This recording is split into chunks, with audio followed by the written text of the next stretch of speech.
They're controlling the narrative while the trades are not. In order to train AI models, there's really only a few ways they can capture information. If you do not have a page talking about this, or you do not have a pricing estimator with this information, you're not going to show up for those type of queries. Over the last year, something fundamental has changed in how homeowners choose contractors. They are not just searching on Google anymore. They're asking AI questions like, who should I hire or what the cost is?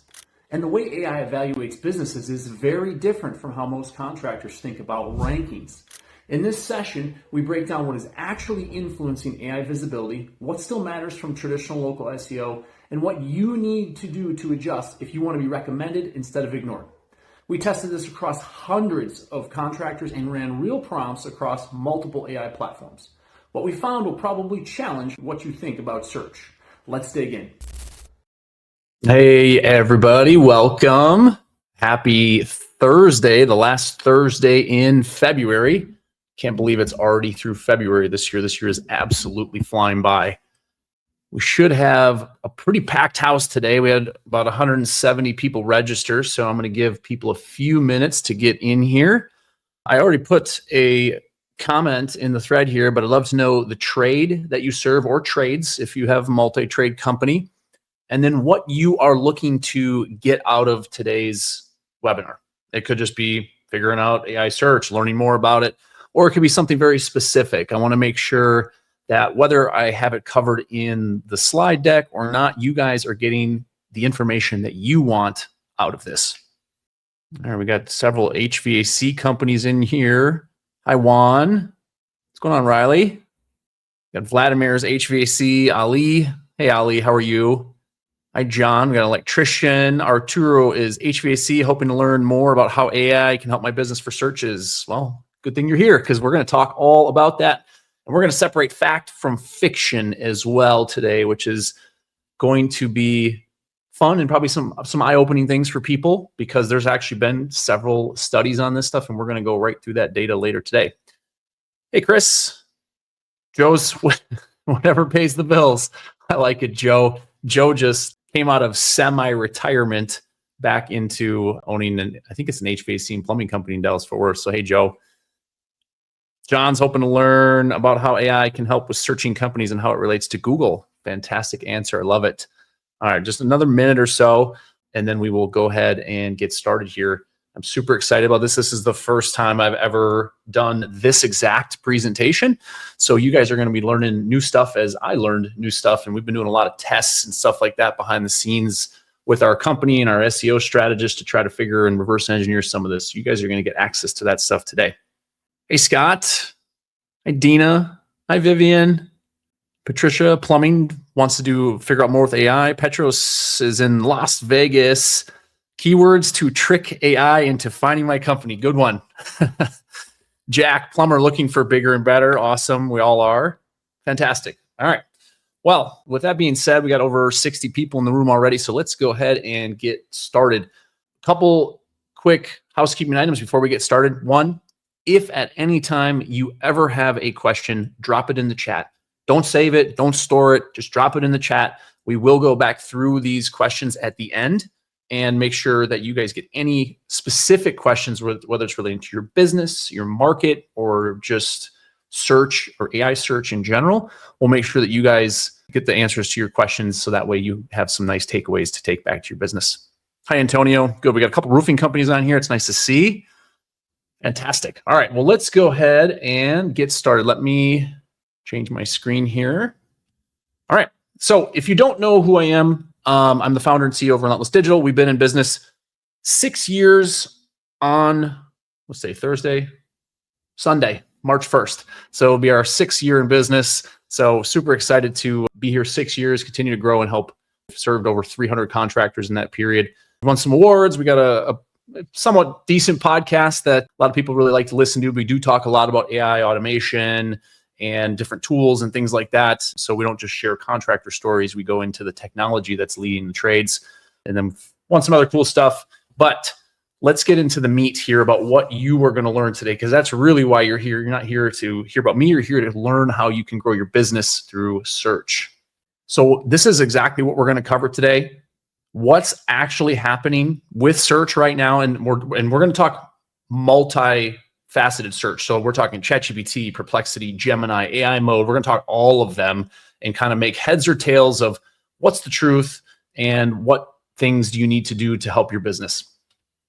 We're going to also go through critical don'ts when auditing your AI search presence. I remember about 2 years ago, we were at I think Mike Vanettis from Rhino, when he was still with Rhino, was doing a presentation about AI search, and he pulled something up, and he was logged into his ChatGPT account, and it showed like best HVAC marketing companies, and Rhino was first and we were second. So I reran that search on my phone when I logged out of my ChatGPT, logged in, and I ran the same exact prompt that he did, and I'm like, well, shoot, neither one of us showed up. So we're going to talk about why that happens, and also how these answer engines, if you will, come up with their results.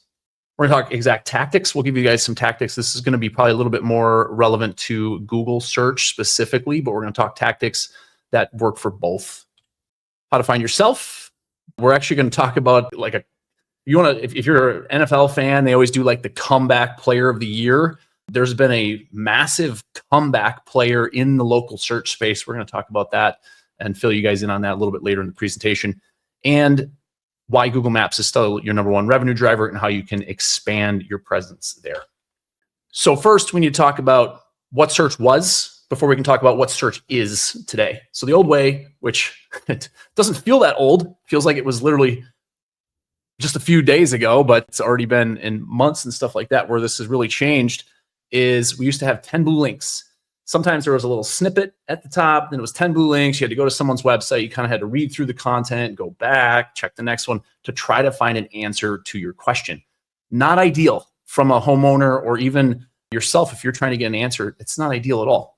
So it was a very navigational experience versus what today's search looks like, where questions get answered directly in the interface, whatever interface you're in, ChatGPT, Claude, Perplexity, Grok. There's like a million of them that are coming out. So they answer the questions directly, which is a great experience because now we can cut through the fluff and get to the answers.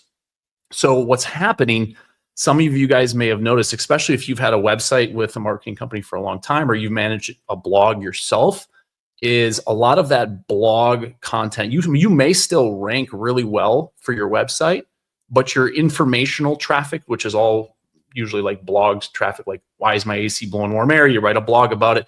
It's falling off a cliff. The traffic's going away. And it's not because you lost ranking. It's because the answer is given on the page that they're on. So that's called a zero-click search, where the person doing the search is getting the information they need without having to click anywhere to go further. And if they get that information they need, they may be done.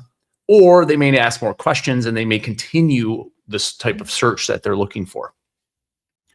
So the first couple things that we're going to share with you guys is I ran the exact same prompt on regular Google search without AI mode, with AI mode on, and then also on ChatGPT. And I want to highlight a few things. So I'm probably going to bounce back and forth so you guys see this. But first of all, I want you to kind of look at the results here. Now, obviously, we have an ad at the top, and then we have three businesses. This is what everyone's been accustomed to for a very long time.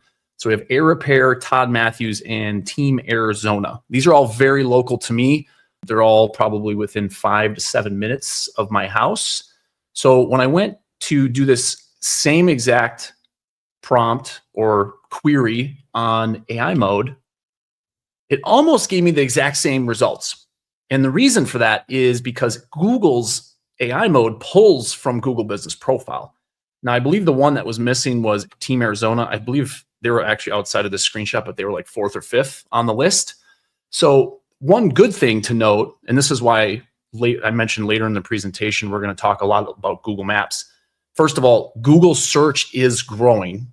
I went over this on a webinar in December, maybe. It was a previous webinar. So if you want to check that out and get some more data on like is Google search dying or growing? Is ChatGPT dying or growing? All that sort of stuff. I went over all that. I shared the data in a previous webinar. Check out our YouTube channel for that. Nadine, maybe you can find the link and if you get a chance and throw it in the chat for anyone that wants to check that out. But Google search, the long or the short version is Google search is still growing even though ChatGPT is growing. And my theory on that is because we're able to get answers so fast, it means people are searching more. They're not searching less. So they ask a question, then they ask another one, then they ask another one. Then maybe they go to another tool and they go get a specific thing. So for instance, ChatGPT's interface is not great at getting reviews or business hours or things like that because they use sources like Bing Places and Facebook and TripAdvisor for their reviews. So they may get their answers. They may ask like, why is my AC blowing warm air? Or why is my outlet not working? And get some information. Then they might get a list of contractors. And then they go start Googling contractors and looking at their reviews because the reviews are so relevant on Google. So Google has the local ecosystem that nobody else can touch. And that's why I believe Google's still going to win the AI search wars because they just have, this is such a better result than the one you're going to see next, which is this. So I'm in a place called Santan Valley. Phoenix is literally an hour away. But because ChatGPT does not have super tight locality or proximity-based filters, it thinks I'm close to Phoenix. So let's send companies in Phoenix. Well, these guys are like an hour and 10 minutes from me. They're super far. None of these guys are anywhere close to where I live. So for me, if I'm looking for someone that actually is local, someone I may recognize, I'm not going to find anybody here. And so that's kind of the way the results look like. I mean, if you look at it like, this is great. This is what we want to see. We see what they do, gives us a little bit of information, shows us the reviews. Very similar to this, just expanded. And so that's why overall, personally, I feel very similar to how WhiteSpark feels. And we'll get into why I'm talking about WhiteSpark here in a minute, is that a lot for local businesses is still done through Google local results because it is a much better experience, as you guys saw on the screen. If I was searching for restaurants or hotels and you gave me something in Phoenix and I need to be down here where I live, it's not a great experience. I shared this story in a previous webinar, but I had a marketing friend that was at a conference in Las Vegas. He looked for some restaurants to go to, and of the 3 options it told him or gave him in ChatGPT, 2 of them were closed. Not closed because it was after hours, closed because they went out of business. And that's the type of problem that platforms like ChatGPT are running into on the local side, is the user experience is not great. The information, there's no hub for the engine to pull from except for whatever's put online or through a website. So that's why I firmly believe that Google's going to be the ultimate place, continuing to be the ultimate place for local search. But that doesn't mean you can't be found on those other platforms, which can still help lead to growth for your business. So how are homeowners using AI to find you? First thing they're doing is they're trying to figure out why they have a problem. This really hasn't changed. This is how they've searched for a while. The thing is now it's so much easier to search this. They can literally turn on voice mode on their phone on whatever app they like using and ask the question. It gives a really good response back, and they can understand what their potential steps are to take to call a company, or maybe they want to fix it themselves.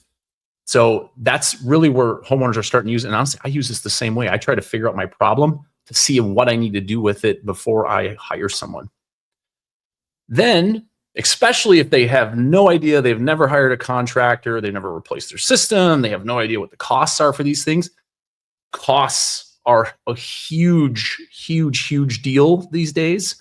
I don't have a lot of slides going over costs and things like that, but a couple changes that have been made on the Google interface. One, if you search something, and feel free to do this while you're following along, if you got your phone with you, just type AC replacement or water heater installation or anything like that. You're going to see, so you're going to have the main nav bar where you put your search in.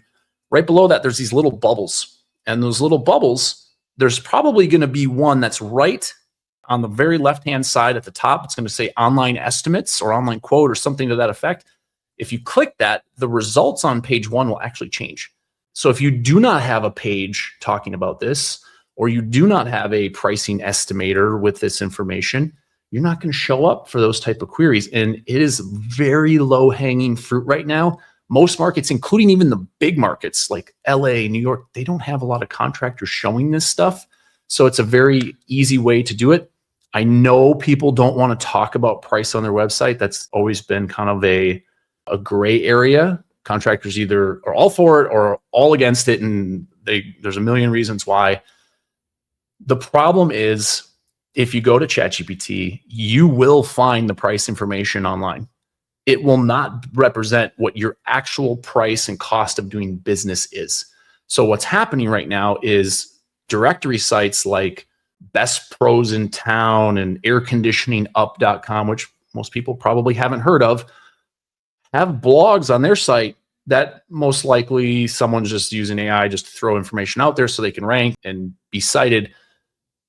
That information's wrong. The price is way lower than I know most of your guys' pricing is. So they're controlling the narrative while the trades are not. People in the trades are not.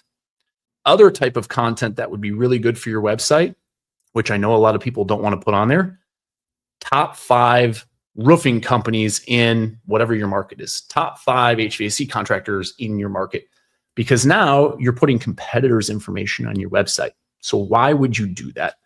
Well, when homeowners do a search, they typically are going to add the word like best into their search because nobody wants the worst company. They want the best one to come out and help them make sure their problem solved and it goes away.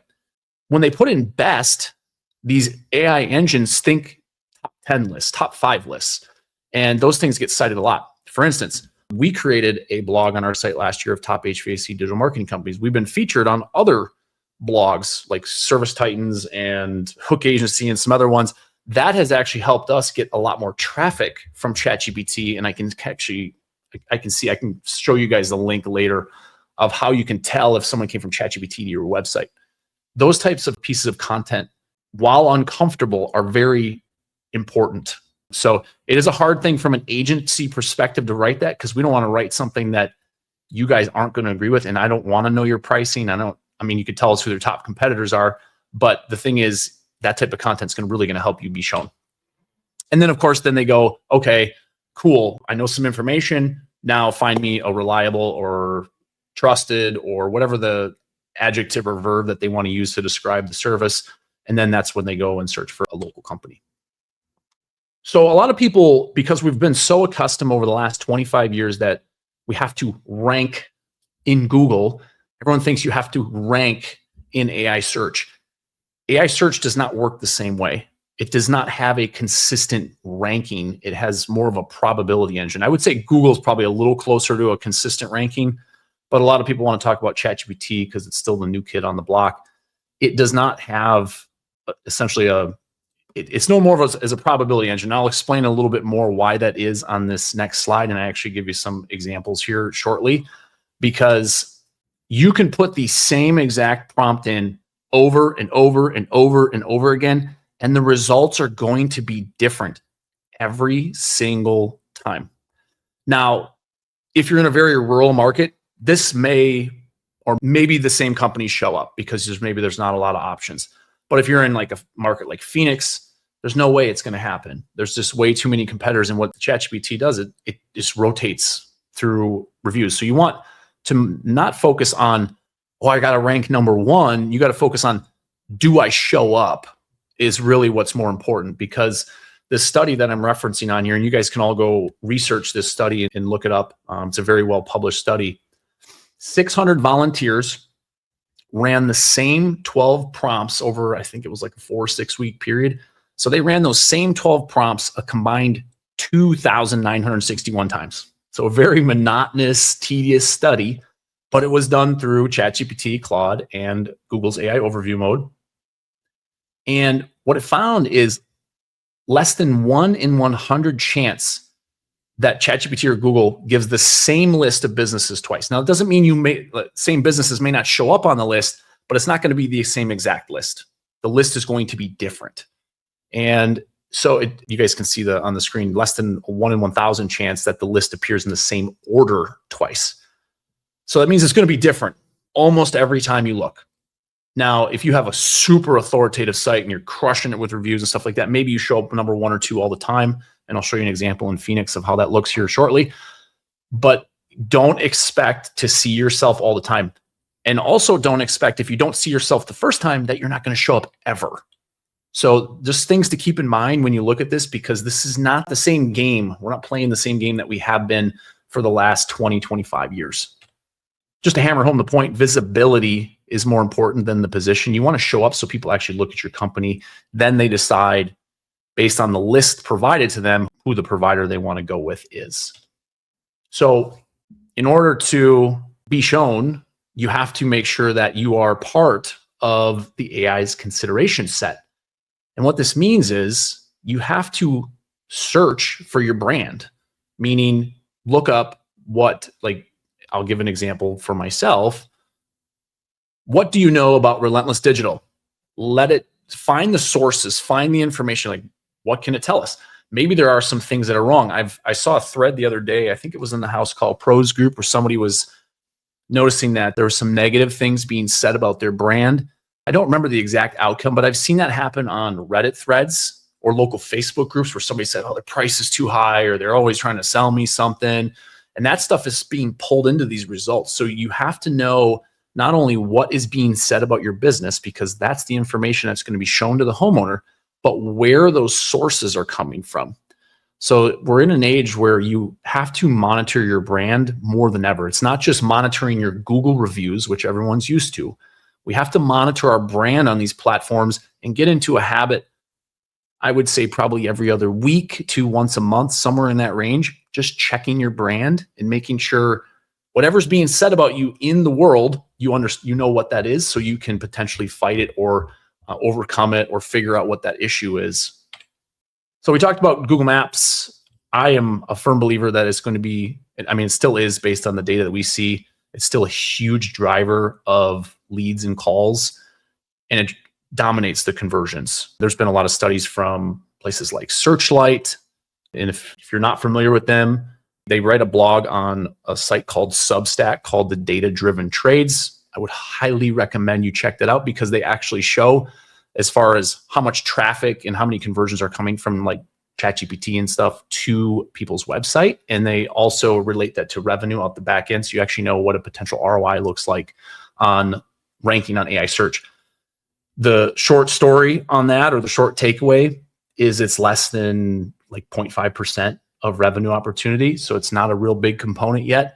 But I also believe that's not necessarily because people are going from ChatGPT to your website. I think they're going from ChatGPT and then they're Googling brand names and brand names / reviews or things like that to figure out who they want to hire. So I believe people are using both interfaces to figure out who they want to do business with. Local Pack actually looks a little different on AI overview mode. Sometimes you'll get 3 businesses, sometimes you get 5 or 7. It really depends on the day. I've seen it both ways, or all 3 ways. So it's another thing to check out is if you use a Google Workspace account for your business, go into like a personal Gmail and do it, because Google Workspace, for some reason, it doesn't really let you do AI overview mode when you do search. It doesn't make sense to me, but go to your personal Gmail and search from there and see, and then click AI mode and do the same search and just see what shows up for different terms, like who's the best AC repair provider in my area, things like that. So that way you can kind of see, does it show 3 results, 5, 7? What does my business show up? Do I show up in Google Maps versus AI overview mode? So you can kind of see and try to pinpoint where some of the problem is there. Now, I know it's funny. I had another marketing friend send me a chart. I should have put it on here. Every single time that we've heard that SEO is dead, the market share or the market cap of SEO and agencies and websites has continued to climb through the years. And it was really kind of an eye-opening chart that I saw, because I've seen it floated around again that SEO is dead. Well, in order to train AI models, there's really only a few ways they can capture information. It's through websites, for one. It's through Google business profiles. It's through sites like Reddit and Facebook and Instagram and TikTok and social media platforms, or it's best of sites or the BBB. It's the same things that have been a strong foundation of SEO for years, but all of a sudden we think it's dead. Either way, you have to train this on what you do. You still have to train it on the services you offer, the locations you serve, and then show the expertise from things like your blog, your YouTube channel, and your social media channels. If you don't train the world on what you do, or the internet world in this instance, you will not show up. So regardless if you think SEO is dead or not dead, you have to put this information out there one way or another. So whatever you want to call it whatever you want. It's not dead. It still works tremendously well. And I'll show you some examples of that here shortly. So as you guys are on this call, and now we got almost 80 people on the call, which is fantastic. Go ahead and Google yourself right now. Feel free to ChatGPT yourself, but ask about your brand. Just like we talked about in a previous slide, ask about your brand. Tell me what you know about your brand name. See what it finds. Ask it more questions about your brand. Do you see anything negative online about my business that I should be concerned about? What are our customers saying about us? You've run the same thing with your competitors too. This is not part of this presentation, but if I was doing a competitive audit and I really wanted to get a leg up on my competitors and use the information that homeowners have put in bad reviews against them, go find them, get all their bad reviews, pull them into a AI tool, have it write marketing copy for you, whether that's radio ads, TV ads, emails, anything. Have it write marketing copy for you and look at the bad stuff that's said about your competitors so you can turn that around and use that to put a positive note out about your business and why you're different than they are. Kevin, I would focus on Google first. Just looking at a couple of the comments just in case anyone's have any issues here. I'd love to know if you guys want to copy paste what you're seeing when you Google yourself, and if it's a long thing, don't copy and paste the whole thing, but find just a little snippet, like maybe that first paragraph, put it in here. What does it say about your brand? Who are you? Because that, regardless of what you think about your brand, that is what is going to matter as we move forward here, is what do these models, these large language models, think of you? Oh, I love it. Byron, thank you for sharing. Love that. It's fantastic. Now, Byron, I would go deeper. Then that's like the first thing. First of all, it says really great things about your business, which is kudos to you, but go deeper and start asking it, try to find some negative things and see if there's anything out there that's negative, maybe some Reddit threads, things like that, and just see what's out there. Now, if there's nothing, that's fantastic. But if there is, now you have some action items that you can take and work on fixing. Branded Grok. Love it. Arturo. Fantastic. Love it, guys. That's fantastic stuff. It's good for you guys to learn, because the other thing it's also going to tell you is all the services that you offer, maybe ask it what cities you serve. Make sure that information is being read by the large language models and being trained. And that's a great way to find out, because Arturo's things mentioned of furnace, AC, heat pump, boiler, and indoor air quality. Those things can be, maybe it's missing something. Maybe that's too much. Maybe you don't actually do those things anymore. These are all areas that can be cleaned up. So that way you don't have something out there that's not accurate. So people call you about boilers and maybe your boiler guy left and you don't do boilers anymore, whatever that looks like. So just keep that in mind. Feel free to ask any questions on that. I'm going to keep moving on here. Tina, that's awesome. I love, you must have asked if you could find some dirt. That's awesome that it's difficult. All right. So the other test to do, we did the brand test, is the discovery test. And this is going to look different for everybody. So whatever the main revenue driver of your business, for HVAC, it's going to be AC and furnace repair typically. Plumbing, it's going to be emergency plumber, water heaters, drain cleaning, things like that. Electrician's probably going to be like electrician near me, because most people don't necessarily actually know what the electrical stuff is unless it's like a switch or an outlet. Maybe it's generators. Maybe search for things like, generator installer city. Just see what comes up. Do you show up on ChatGPT? Do you show up on Perplexity? Do you show up on Google's AI mode? Because now we're at the point where you kind of have to monitor your brand everywhere. Now, Google's still the big behemoth. That's where most of the calls are going to come from, but some of these other things are growing and we need to know how we rank on those things. All right, so now we're going to talk about the do's and don'ts of searching for yourself. And this is important. It sounds really we have to know this, but you do. There's certain ways to do this and certain ways not to get accurate results. So first of all, choose your platform. You're going to run a best query, best whatever in city. whatever that looks like for you. So you guys can fill in the blanks on that. And then repeat this 3 to 5 times. So literally copy paste the same exact prompt, put it in again, put it in again, put it in again, put it in again. See what the results look like. Now, most likely they will look a little different, especially on ChatGPT. Google might be a little bit more consistent from my experience, but ChatGPT most likely is going to be different. And in one of the next slides, I'm going to show you exactly, I did this exact thing in Phoenix, and I'll show you what the results look like. Then run an emergency query, because we are in the trades.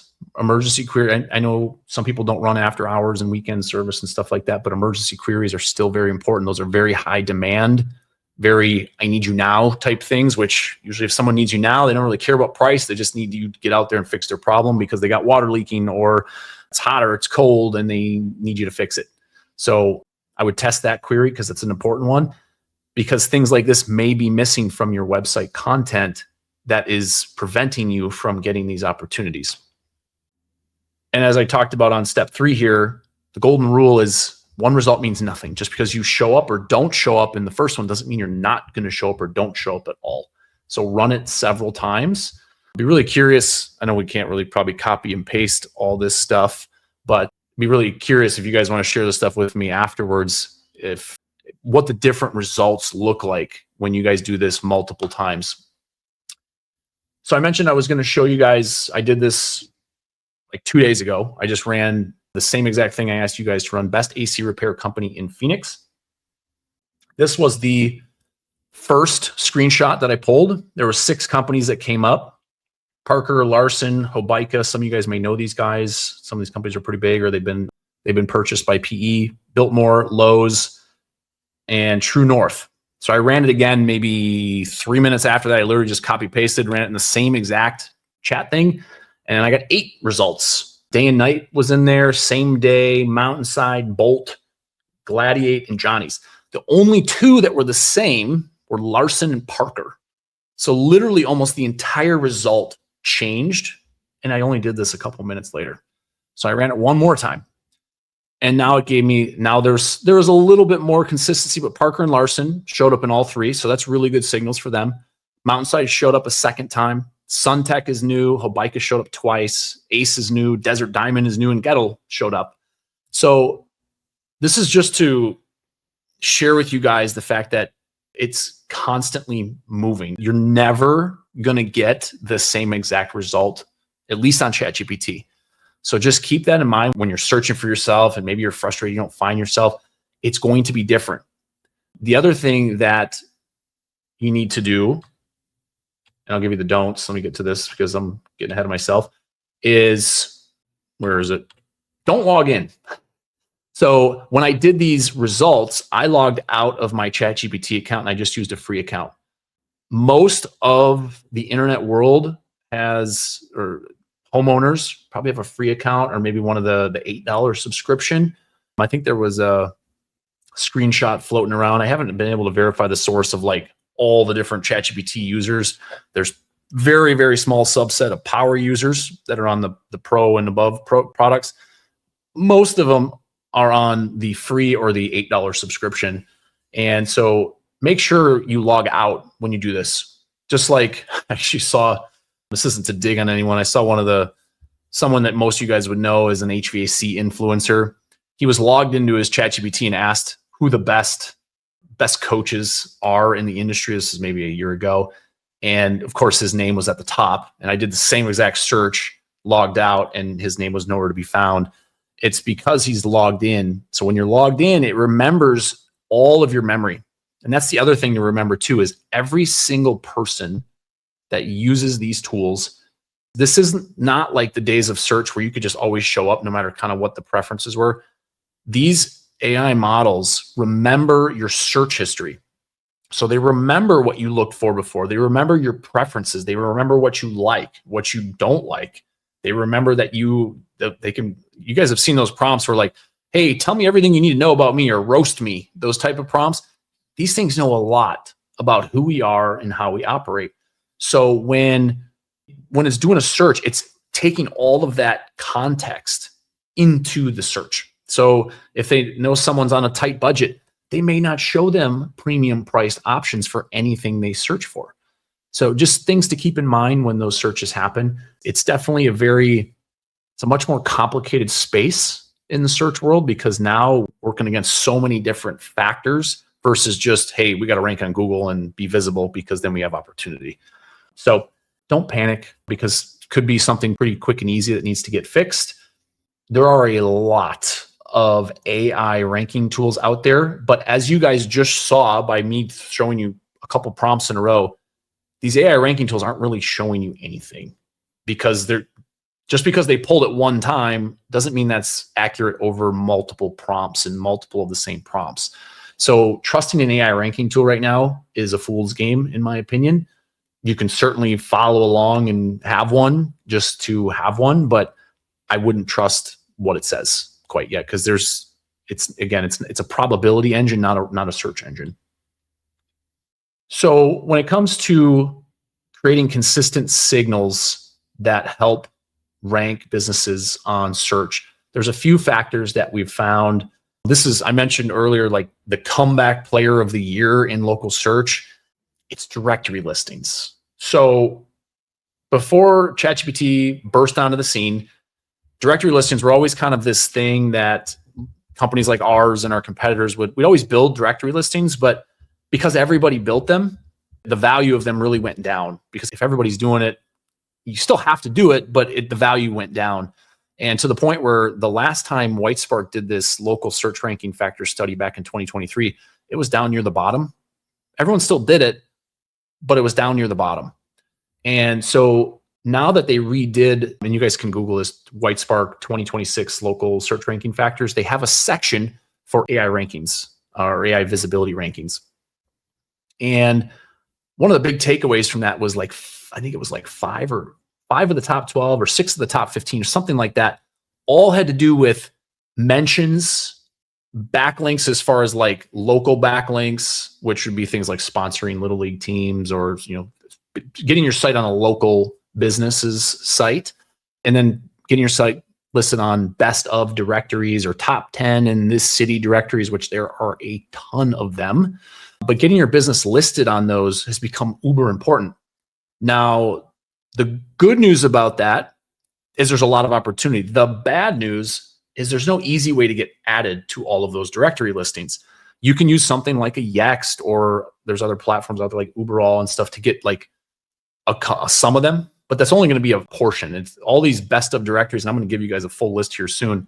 You have to manually enter them. So you not only have to manually find them, you have to manually enter them, which is not the most fun job in the world to do, but they are important. So there are a couple other tools that you could use to find some of these. I don't think they're going to find some of the local directories that I'm talking about, but you can use like Whitespark's Citation Finder, or Bright Local has a free listing scan. The problem is most of those pull in the same directories that Yext would show, which there's like 70 directories or so, and they're all kind of the same ones that they've been pulling in for years.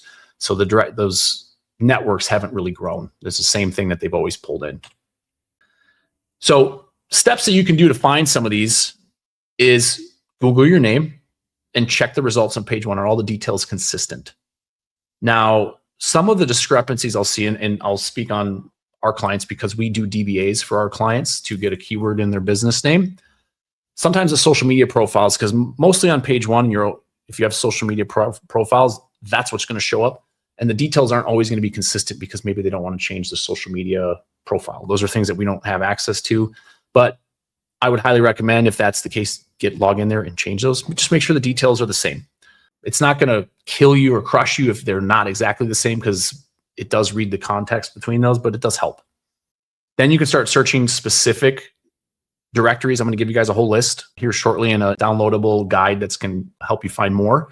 But search your business name, city on, these are the important ones: Yelp, Angie, BBB, Thumbtack. Regardless if you use them or pay for ads on them or use the lead aggregator, they are important. So you need to have a business listing on there. Make sure everything is accurate and find duplicates. You'll be surprised, especially if you've had a few marketing agencies, you'll find duplicates online where things aren't cleaned up. So it's a quick, easy scan to do yourself. Now we're going to go over the directory listings that matter the most. So tier one is going to be the maps directories. These are the three big ones: Google Business Profile, Apple Maps, and Bing Places. Now, for most of our clients, and you can do this yourself, if you get your Bing Places account and have it, you can actually sync it to your Google Business Profile, where once a week, any updates on your Google Business Profile get synced to your Bing listing. There's no way to do that on Apple, but you can do that with Google and Bing. Tier two is going to be some of the directories that pretty much all the ones that you guys are well aware of, which are listed on the screen. We already talked about those. Tier three is going to start being other sites that you should probably still know about, but maybe you don't have a listing on or you haven't thought of, that are trade specific. And I'm going to give you guys, again, there's going to be a full list here later. This is just kind of like a snapshot of the most important ones before we get into some other ones that show up a lot. Now, honestly, the best place to find more listings is actually not Google, in my experience.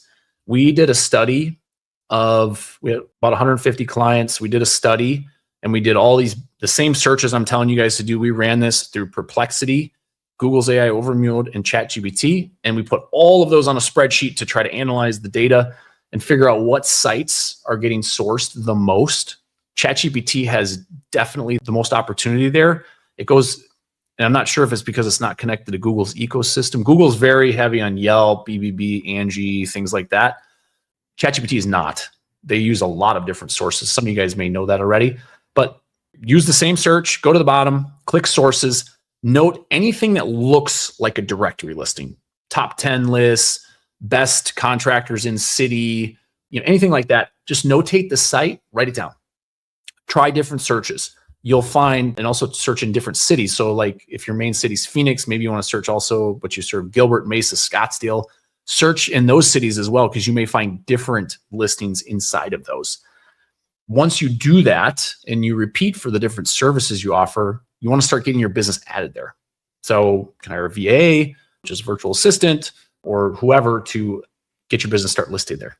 So it's really easy process, simple, just time consuming. This you guys may want to take a screenshot of. I do have another way to find listings as well, but take a screenshot of this and feel free to throw this into maybe your AI tool and just say, hey, create me a checklist of the top 50 mentions on ChatGPT. These are all the directories that we found, and how many times. I think we ended up doing like 1,600 or 1,500 searches or something like that. So the fact that Angie got mentioned 903 times was about 60%. So you can I put these in order for you guys, but there are a ton of sites that most people don't know about. Best Pros in Town, Home Guide, Build Zoom, Air Conditioning Up, Plumbers of America, whodou.com. Like, honestly, until we did this study, I hadn't heard of these sites. And so there's a lot of opportunity here to get listed. Now, the beautiful news about going through this process is once you get listed on these sites, these are also backlinks that Google will pick up. So this will help your authority for your website. This will help your authority for your Google Business Profile. It's just a very tedious project. So for those that are clients on here, because I'm sure the question is going to be, well, do you guys do this for us? Yes. We have been working through figuring out a process for our local SEO team to do this. So it's a complicated thing to do across all these different markets and the services and stuff. But because we have this master list, we're starting here and are working our way backwards into more individualized markets. Because as you get down on the list here, I don't know if there's any local ones on here. No, not on this one, but there were some local ones that were very local to like certain markets and stuff like that. So, all right. So what are the search? I talked about the White Spark study. I'm going to highlight some of the top search visibility factors. Some of these we've gone over, so there'll be review. Some of these will be a little different. Talked about directory presence. We've not talked about reviews yet. We'll get into that a little bit more in just a little bit here. Filling out your GBP completely and keeping it updated because, and I won't get ahead of myself. I'll share that information with you and why that's important here shortly. Making sure your website's fully filled out. That's all service pages, all location pages, and then getting directories pointed to your website, because that's what a backlink is another website pointed to yours. Getting those links pointed to your website helps a lot. Getting brand mentions. This is places like local Facebook groups, Reddit, subreddit threads. These things really help. These are really hard for a marketing agency to manage for you because one, local Facebook groups do not have any sort of API connection, which API is just a way to pull data in and help respond. So it's something that someone on your team has to manage. And it's also why we look at things like searching your brand to try to find different Facebook groups. I've noticed a lot lately that on page 1 and page 2 of Google search, when I search for like best AC repair providers, best roofing companies, things like that, Facebook groups are being shown. So, it's really ironic because back when I was at professional services, we owned our local Facebook group. Now it took a while. We didn't own the local Facebook group before I started, but I consistently was posting in there and adding value and trying to help and engage, just like I do with some of you guys now on different Facebook groups. Now that stuff matters more than ever because it's actually being pulled into search results. It wasn't pulled into search results before. So getting brand mentions and things like that, having your team be a part of this process. I just did a webinar with Brian Burton of the Waste No Day podcast on Wednesday, telling some tips about how your technicians and how your team can help you with this. Is they are also part of local Facebook groups and Reddit communities and things like that.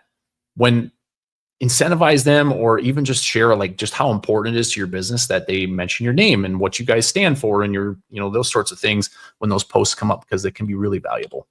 Making sure you guys have, and if you don't want to put pricing, at least put ranges of pricing. If you don't want to put exact pricing, you can use, there's a way around it still, but make sure you have some pricing and all of your service descriptions filled out, because now that Google has AI mode, it's able to pull that information really quickly, and it actually pulls it into those little snippets that you guys saw earlier.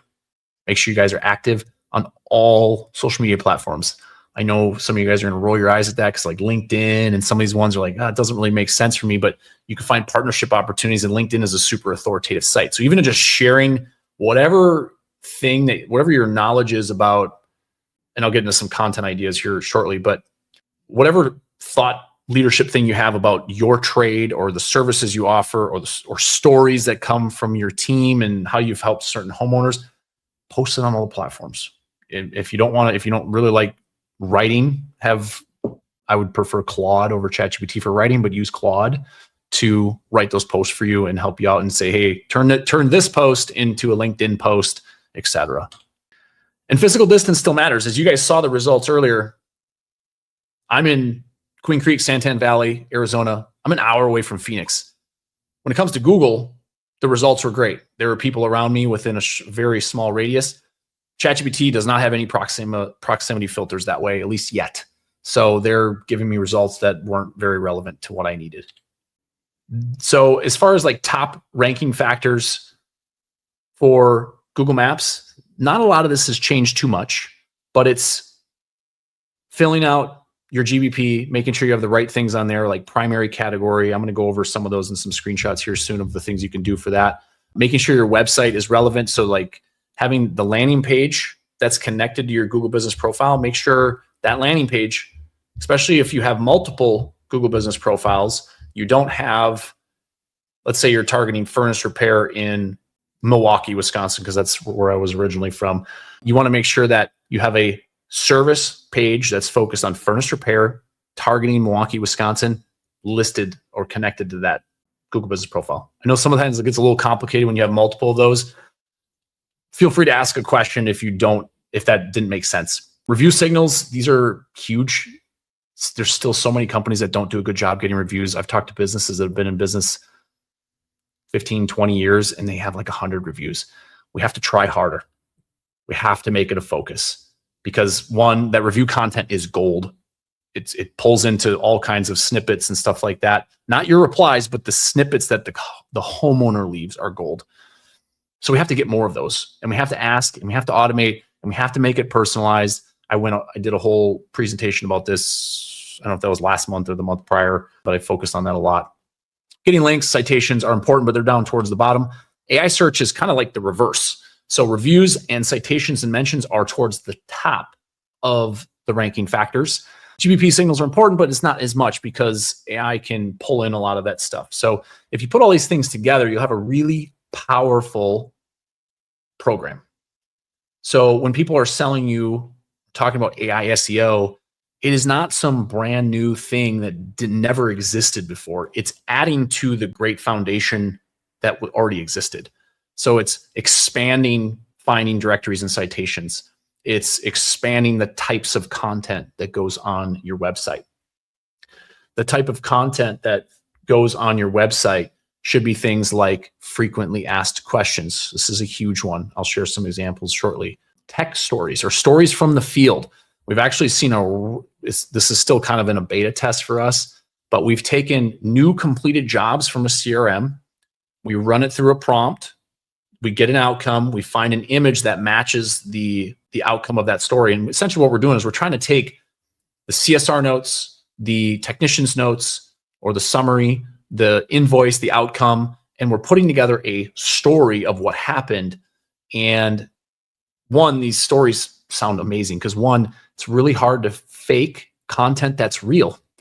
And there are agencies out there, there are a lot of people out there, they don't want to do the extra work so they'll just regurgitate the same garbage content over and over again on all these sites. And it doesn't read well. It doesn't sound good. It may work for a time, but at some point that AI generated slop content is going to go away. It's not going to work. Google is very, very, very good at making updates on this stuff. They just take a while. So putting out content that's real, meaning real stories from your real text, from your real homeowners, is the best type of content you can put out today. So that's why I was sharing that stuff with Brian Burton on Wednesday, was because it's the most valuable type of content that you own. That stuff can be turned into great videos. I do the same thing. You guys probably see it and you guys follow me on Facebook. I take stories or things that I've learned or talked to about someone. I turn that into a story and I share that. That content usually does very well. You guys take a screenshot of this. I'm not going to continue to go over this too much just because we've already talked about maps rankings and stuff, but this is the top 10 list. Go to Whitespark 2026 local ranking factors study. You can get way more detail than this slide can show you. All right. Now we're going to get into some tactics on Google Maps because we talked a lot about AI search and stuff like that. We know Google is still the predominant player, so we need to talk about tactics. The number one ranking factor is GBP category. It's been that way for years. It is still that way today. So make sure you choose the right one. Now, you may think it's as simple as, well, I'm an HVAC contractor, so choose that. The problem is there are like 10 different HVAC categories to choose from. Same with plumbing, electrical, roofing is a little more straightforward, but there are a lot of categories to choose from. So choose the most relevant one to the types of jobs that you want to get. And think about how the way I just said that, the types of jobs you want to get more of, okay? So typically, it's winter. I know it's like almost 90 degrees here, so it doesn't feel like winter, but most part of the country, furnace repair service is more relevant than HVAC contractor because we want furnace repair calls. In the summer, air conditioning repair service is better than air conditioning contractor. So just keep that in mind. There's a lot of nuance there. And this is where we want to take that primary category and the city we serve and match those things up with a page that is connected to your Google Business Profile. And this is a result of changing categories the right way. So we changed theirs from HVAC contractor to air conditioning repair service. You guys see the result. This is just their rankings on Google Maps if you're not familiar with these types of reports. Pretty simple stuff. We changed the category to the right thing, changed the landing page, results grew. There's some do's and don'ts. The number 3 ranking factor in this year's study was keywords in your business name. It was the number 2 ranking factor 3 years ago. So you can see on the left-hand side, I kind of put, so there's a way to get keywords in your name and do it the right way. It is a mini, and I say mini rebrand. It's not going to cost you hardly any money. It's a very mini rebrand. It's more just getting a DBA certificate with your state. So that way, if Google decides, well, that's not your company name when we change it, we have a piece of paper from the state that says, yes, we're licensed to do, or we're legal to do business as Smith Plumbing and Best Water Heater Replacement Company. Now, I wouldn't go that far to add the word best and stuff in there. You can if you want. I try to keep the brand name as close to what it is and then just add things like, I'll give you an example. So if my company name was ABC HVAC, I would change it to ABC Heating and AC Repair. Something that's subtle, still covers the topic and it gets a keyword in there. And I would go get a DBA that does that. And that's the safest way to do it. Just make sure if you do this, you also right at the same time or the same day, go to local service ads support and change the name there too, because if the name doesn't match, you might run into some problems getting lead volume from LSA. Here's another example. This is actually someone in Phoenix. We changed their name. Their name was, I'm not going to say their name, but it was ABC Mechanical. We changed to ABC Heating and AC Repair. And you guys can see it was like literally 3 days apart, and we had a massive spike in visibility. Location still matters. It's huge. 3 of the top 10 Google Maps ranking factors are location. And you guys saw the difference of proximity when I showed the ChatGPT results versus the Google results. But first of all, you need to be in a real office. Virtual offices do not work. Do not work well. Home offices do not work well because you have to hide the address. PO boxes don't work. That stuff, when you get suspended, it is a pain in the butt to get unsuspended and re-verified. So get a real office. Doesn't have to be a big office. It can be something small.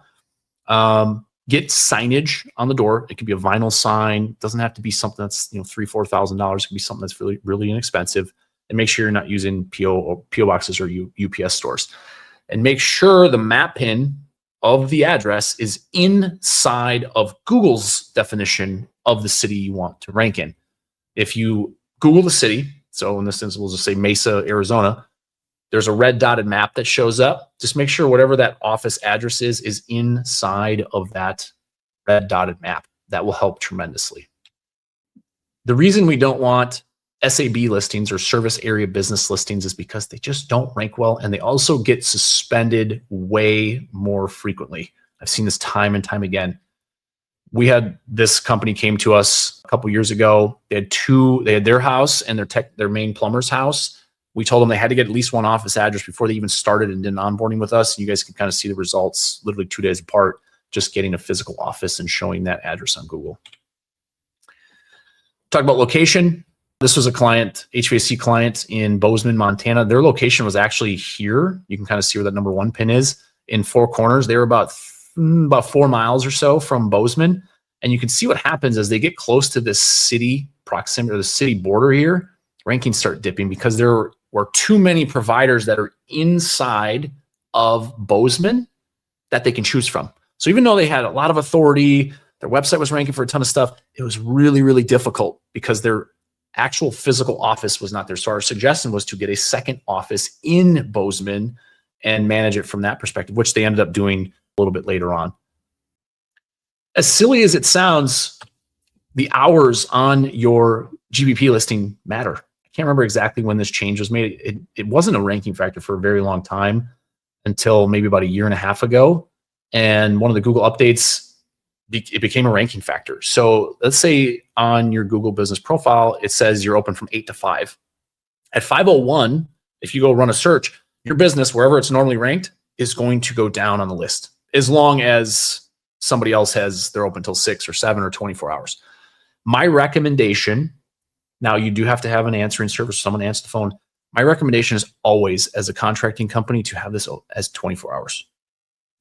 Even if you can't get to the opportunities, again, it's not like you're paying for these opportunities. This isn't like local service ads where you have to pay for a call. So if you get a call and they can wait till tomorrow, you're getting a better ROI just by having your Google business profile set as open.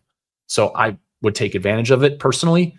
Just make sure you have someone answer the phone so they're not getting a voicemail box, stuff like that. Here's a case study. They were closed. You can see it's 4:58 a.m. And then when they were open during the day, you can see the difference. It's literally a big difference when someone's closed versus open.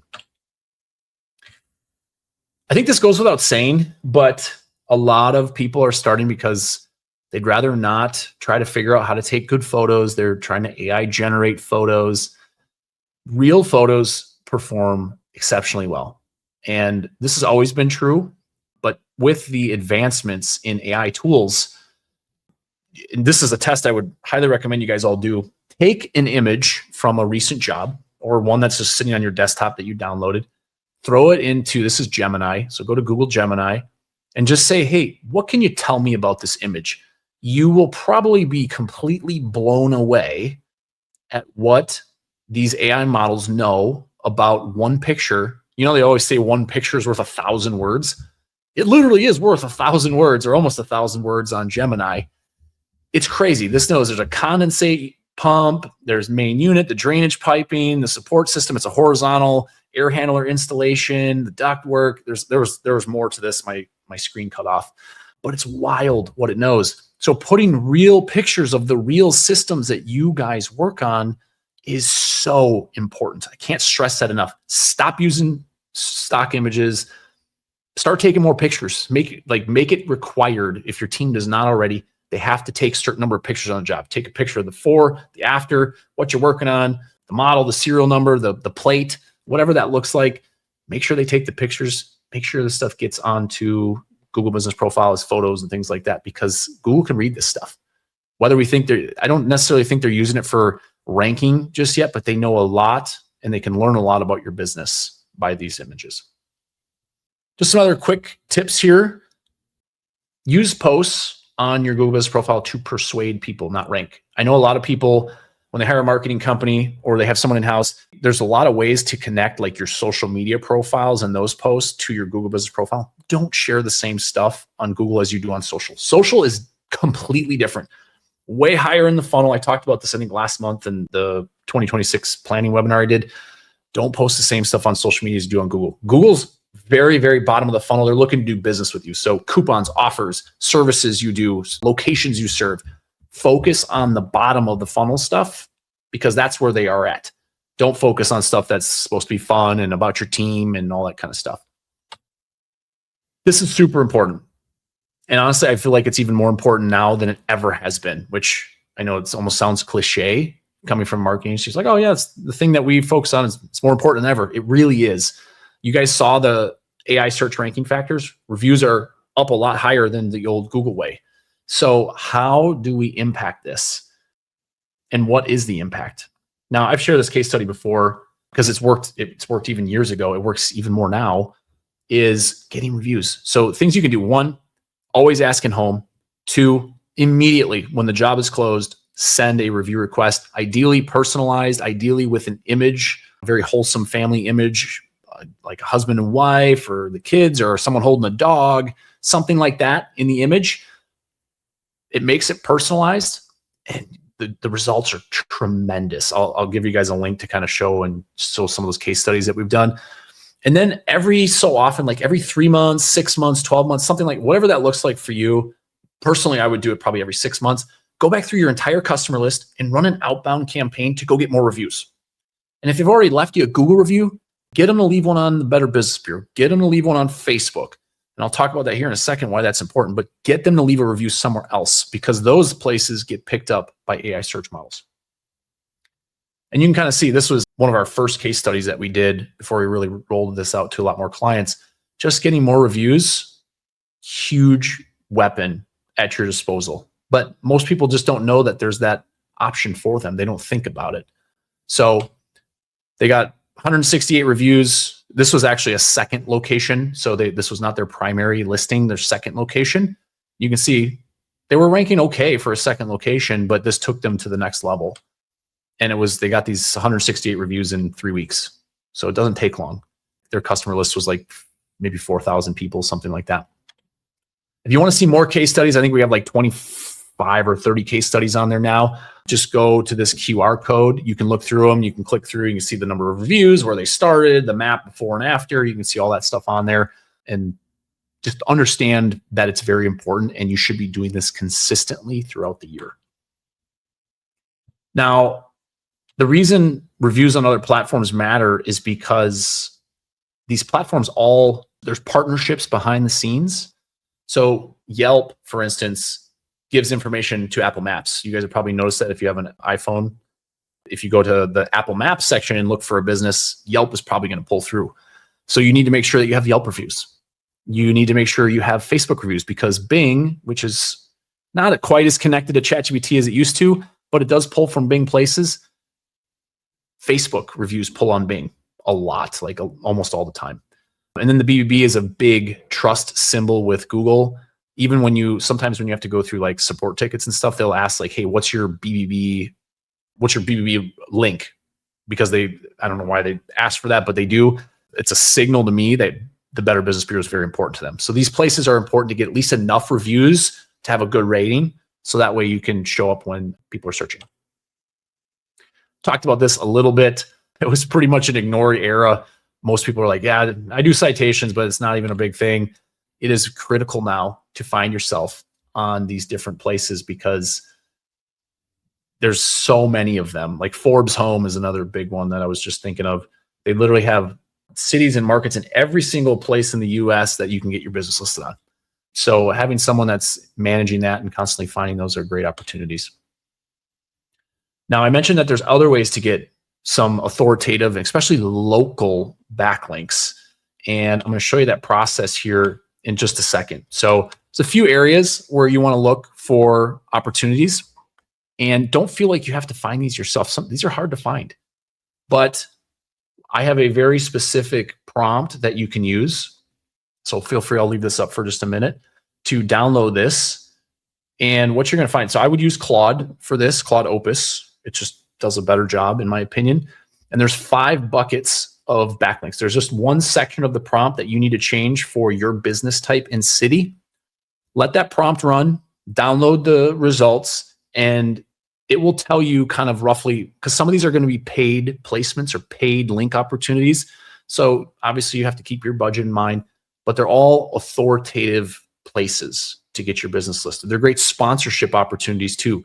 So that way, when you say, well, I don't know what to sponsor, nobody ever asked me, or nobody calls me for sponsoring, such and such team or high school or whatever, this is going to find those opportunities for you, at least some of the opportunities for you.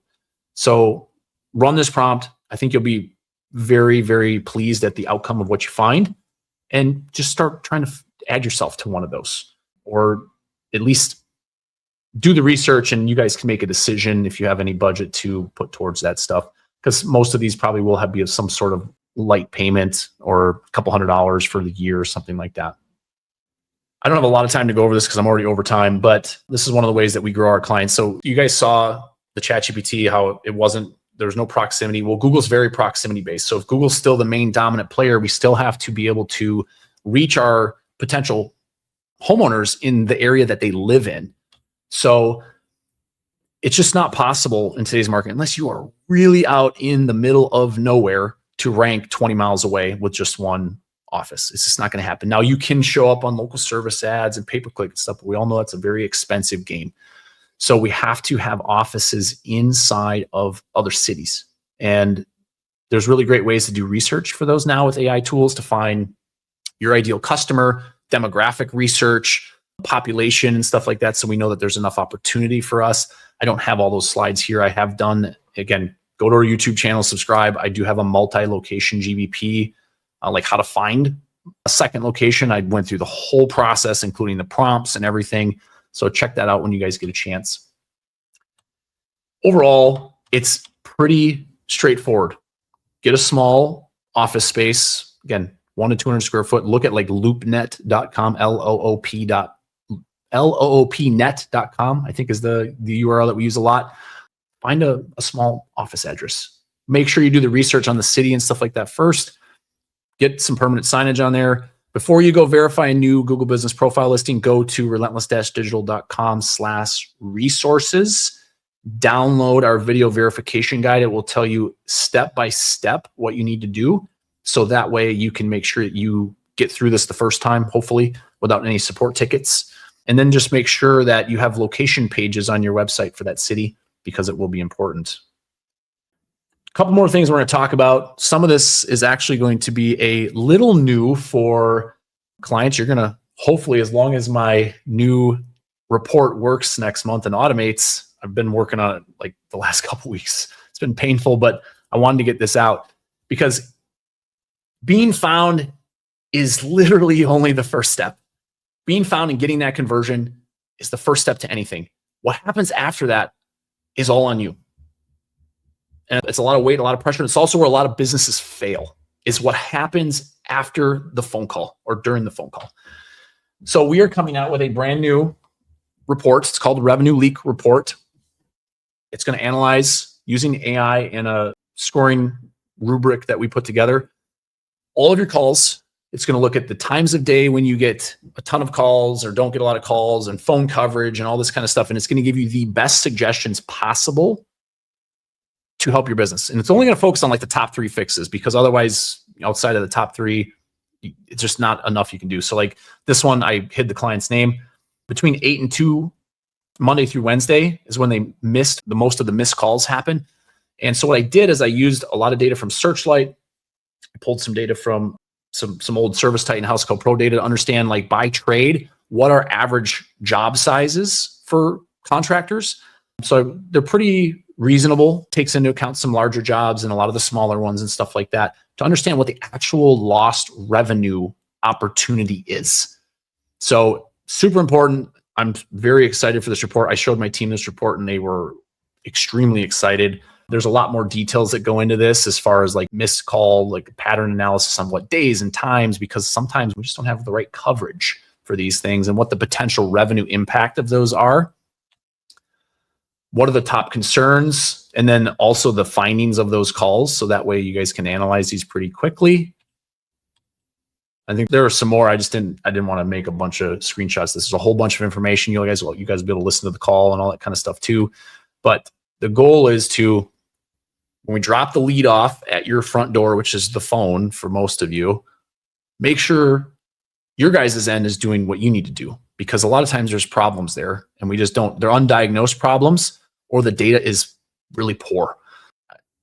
Regardless of what you think of the Service Titans and House Call Pros of the world, the data in your CRM is not accurate. I have done this analysis a ton of times. It's never accurate. Your data is not good. I'm just telling you. Hopefully you just believe me. But if you ever want to do a fun audit, start auditing your data and looking at the calls. It's a very tedious project. Hire a VA to do it. I can promise you your data is wrong.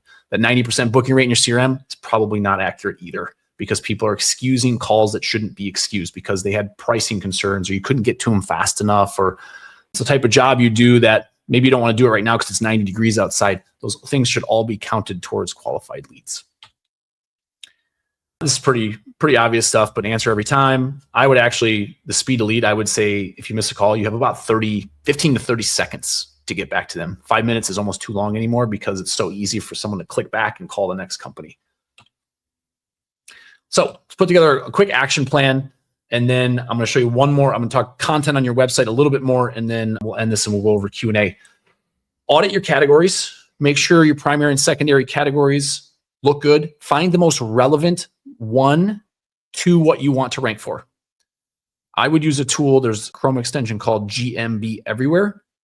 I don't think you guys can see it on my screen because I'm only showing the tab. So it's called GMB Everywhere. There's a free version. I think you get like 10 searches under the free version. Look up your business. You can click on it and do an audit, and you can find more categories that are related to the primary category you have. So there's an easy way to find those. Make sure you fix your NAP consistency. We already talked about looking at yourself on page 1 to find that stuff. I would highly recommend getting a third party to audit your call center performance, because I have a feeling you're going to find a lot of money that's sitting there uncollected that could have been collected. Audit your brand info on AI search platforms. Content, we're going to focus on this on the next slide. And then for building authority, take that prompt that I provided you that was in that couple slides ago, secure something, some sort of link, some kind of local sponsorship. 1, it's a good thing for you to do for your business. 2, you're supporting someone locally. It can be a business, it can be a charity, it can be a sports team, whatever it is. The only ask, if you're supporting them, is just make sure if they have a website, they mention you and get a link back to your website.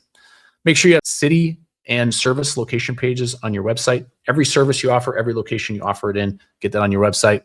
If you rank really well on Google Maps, which you should at least have an idea if you rank or not rank, and there's a lot of tools that help with that. If you rank really well, open a second location. If you have multiple trades, get a second location, because you can only rank really well for one trade. You're not going to rank well for more than one. And then we talked about auditing competitors. It's a little confusing, but audit competitors' reviews is what I would do. Audit competitors' reviews to get content for your business. All right. I've shared some of these recently. I mentioned we've been doing a lot of tests behind the scenes. The type of content that is working very, very, very well for websites, and you guys can kind of see, like, these are massive upswings in charts. Now, to be fair, the content we're writing is actually written with AI, but it is real content. It's real stories from your CRM, from your technicians. It's also answering very in-depth, frequently asked questions on your website. There's without getting too nerdy here, there's something in the AI search world called fan out queries. What it means is you put one query in, and you guys all notice like Google and stuff, they put questions at the bottom. Those continue out. And essentially what it is if you're familiar with the old people also ask section on Google, which if you're on normal Google search, you'll still see it. It's just a way to answer the queries that are related to one another and getting them on a page on your website that gets indexed. And this content, like literally overnight, traffic and keyword rankings and everything else it is shot up. So for those that are on the call that are clients, we are working on, because we did just a couple test cases here. We are working on a process to do this for all clients. It's just like anything else, with doing it for one or two people is really easy. It's the scale part that is always the more challenging part. And you guys that have bigger businesses probably know that as soon as you change something, the ripple effects in every other department of your company are felt. So that's what we're trying to figure out. We should have it figured out in the next month or so and be working towards getting every client this type of content on their website regularly. But those are the things I would work on. There's ways to automate this. There's ways to use AI to write it that it doesn't suck. So I'm happy to answer more questions on that, but I don't know what else to really give you guys without like showing you the exact back end of our system here. Pulled some reviews just for some of you guys that maybe are considering working with us. We got a lot of this stuff. We got a lot of video testimonials and stuff coming out here soon, but our focus is to continue always staying on the leading edge of what is working and what is not working, so we can pivot and make sure that we stay on top of things for you guys. And with that, if you're not a client, you'd like to book a strategy call, you can click that URL, or the site is very easy. It's booking.relentless-digital.com. And that will get you with either my business partner or Carrington. Both have been in the trades. We're trying to focus on anyone that we hire, especially on the front end to help with growth strategy, has been in the trades and understands your business. It's hard to find, but we got lucky and we found another salesperson that really understands how to make these businesses grow, because he's been inside of ones that have been acquired before. And with that, I'm gonna take a drink of water because my throat's really dry, and we're gonna talk through some Q&A here. So Nadine, I'll let you start queuing some of those things up, and then I'll start answering them. All right. Question from Joe. Is this why Google Trends looks so high with actual calls down, or could it be that AI is doing multiple searches for you? Google Trends is interesting because I've seen a lot of, for instance, plumbers, their volume has been down, but the Google Trends showing really high. So I'm not really sure what to think of that yet with AI in the mix, because I don't know if all of Google's properties have been incorporated into that. For instance, like Google Search Console, we can't tell if somebody's using Google AI overview mode or not to find your website. There's no tool. They haven't updated their tools to offer stuff like that. So it's a really tough question for me to answer, but it is possible if people are looking at stuff, they count it in that bucket. It's really hard to know though. Question from Kevin. What if they search for a contractor in their city using their city name as to opposed saying plumber near me using ChatGPT? Something worth testing. So in the example that I gave, obviously I was doing the same exact search because over the years, Google's taught us to do a near me style search, and almost everybody knows that. So I think overall we're used to searching like in my area, around me, near me, in my neighborhood, things like that, because we want someone close, because we know close means they can get to us faster typically. But it will be interesting to see. And right now ChatGPT we have zero backend data to know search history. Hopefully with them coming out with an ads product, we'll be able to maybe get some of that information and understand what people are searching. But the thing to remember is the longer the search, because prompts are getting longer and longer and longer, the days of just people searching AC repair are probably going to start to diminish, and people are going to be searching this paragraph of a prompt wanting an AC contractor that is in my city, that's trusted with great reviews and great pricing. That's going to be a whole different set of contractors than just AC repair near me or AC repair Phoenix, Arizona. So it's going to be really tough to monitor all of those things. And that's why it's so important to know what's being said about your business online today. So I know it's kind of like a non-answer, Kevin, but it's too hard to answer that definitively. Brandon asked, sorry, how do we pay attention to our brand in the world? There's actually tools that will do brand monitoring. There is a tool that Tersh and I have. It's a different business called Trade Automation Pros. It's called Tap Recon. It actually works as a Chrome extension up at the top of your browser, and it can monitor keywords in local Facebook groups, subreddit communities, Nextdoor communities, LinkedIn. I think those are the main ones. So you can actually monitor. So what you can do is you set up keywords like your brand name and variations of your brand name. You put the services you offer. And what happens is this Chrome extension just stays open. And then it does, like every 2 hours, it will go through, it'll scan all the pages that you're connected to and will alert you if somebody mentioned your brand or somebody mentioned something about a service that you offer. And then you can go and obviously respond to that. That's probably one of the best ways. There are other tools out there. I don't know exactly how they all work, but I know there's brand monitoring tools out there. So I would search like a brand monitoring platform. Amanda asked, does it matter if your brand is your DBA or your website is different than your full name?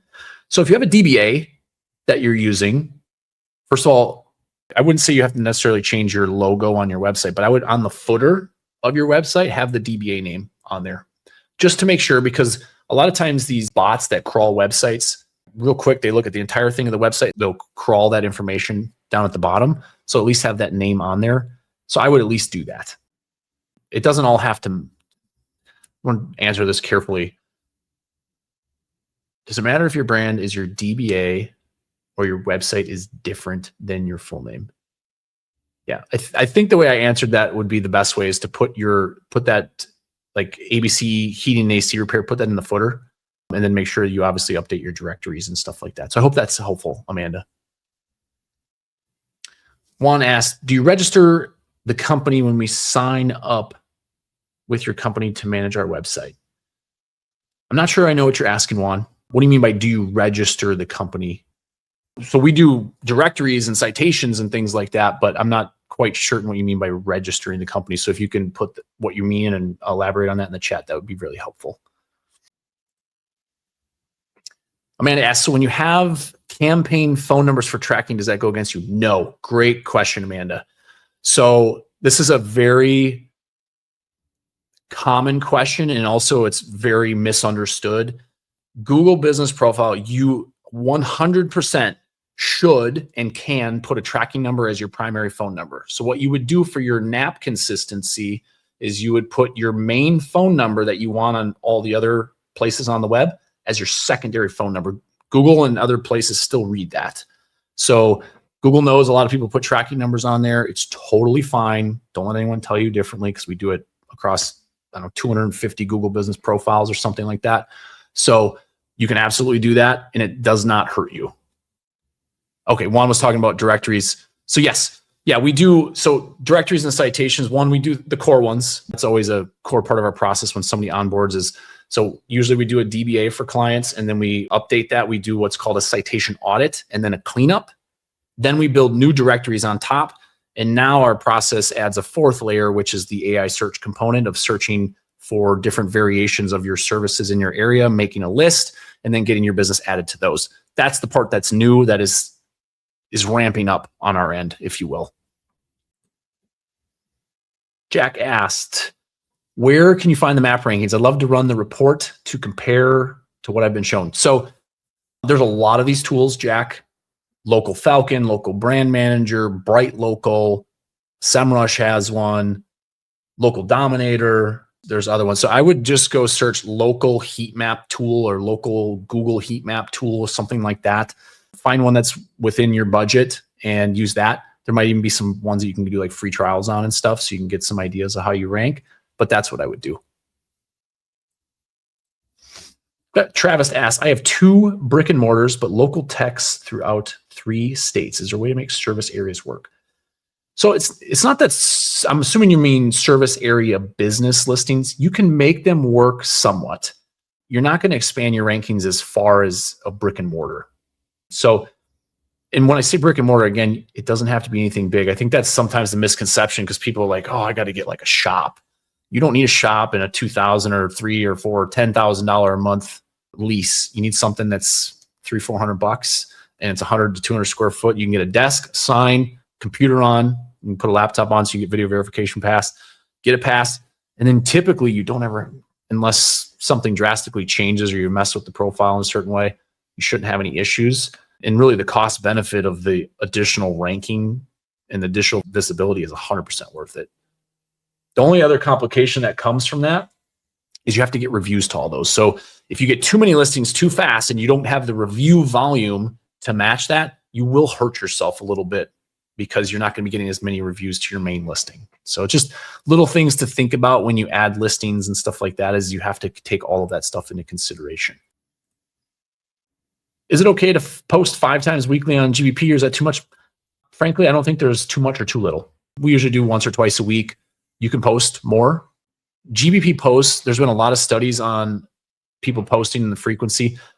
I have not seen any definitive data that shows that posting more or less has any immediate ranking benefits. So it's really hard for me to answer from a ranking side, but it's not going to hurt you one way or another. If it doesn't take you a lot of time, post more. If it takes you more time because you're coming up with certain posts and looking for photos and stuff, I wouldn't put that as a highest priority item for you to work on with your business. Matt asked the brand monitoring site. It's called Tap Recon. It's something that Tersh and I made. TAP stands for Trade Automation Pros. If you go to YouTube and search Tap Recon, you'll see our demo video. I think it's like $119 or $149 a month. You can certainly sign up for that, or you can ask us questions through tradeautomationpros.com. But that's the one that we use. It's worked really well. And you can put keywords in and monitor not only your brand, but different services in those groups. Brandon, great question. How do you find content that spikes engagement like that? So some of the best sources are Neil Patel. I don't know if you guys know who that is. He's pretty big in the marketing space. You can go to answerthepublic.com, type in something. It'll come up with a ton of different options for content. Also asked, asked.com, also asked.com is the one I use. I have a subscription to it. I think you get like 3 free searches a day. But what happens is you put it like, let's put an air conditioning repair. Type that in, and what's going to happen as soon as you hit enter, it's going to go through all the people also ask questions, and it's going to create a network of all these other questions that can be answered. And so it creates literally within just a couple terms that you put in there, you can have several hundred things that you can talk about. Those are great for video content. Those are great for FAQ, for websites. And then honestly, if you get a list of those, you can go to a source like Claude, put those questions in, just answer the questions, use the voice version of that app, just answer the questions. It will format it nicely into that and then work with your marketing company to get that stuff put on your website. There is a little bit of a specific way to put it on your website. I don't have enough time to go into that because it might be a little confusing, but you want to make sure that those are labeled correctly and you get those questions thoroughly answered, not just a quick, like 1-sentence answer. Kurt asked, do you have a minimum monthly spend to be a client? So not a minimum monthly spend, but we actually disqualify a lot of leads that come in based on revenue size because of the revenue leak report, because we've had a human call tagging team for years. We have reports like Searchlight that focus on revenue analytics. We really go deep with that stuff.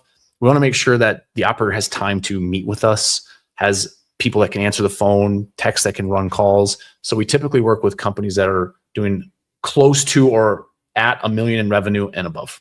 So, but that being said, I don't know what size you are, Kurt, but if you're not that size and you're a little lower than that, we do have literally like 12 or 13 free resources on that resource page on our website, which Nadine can probably put here in the chat.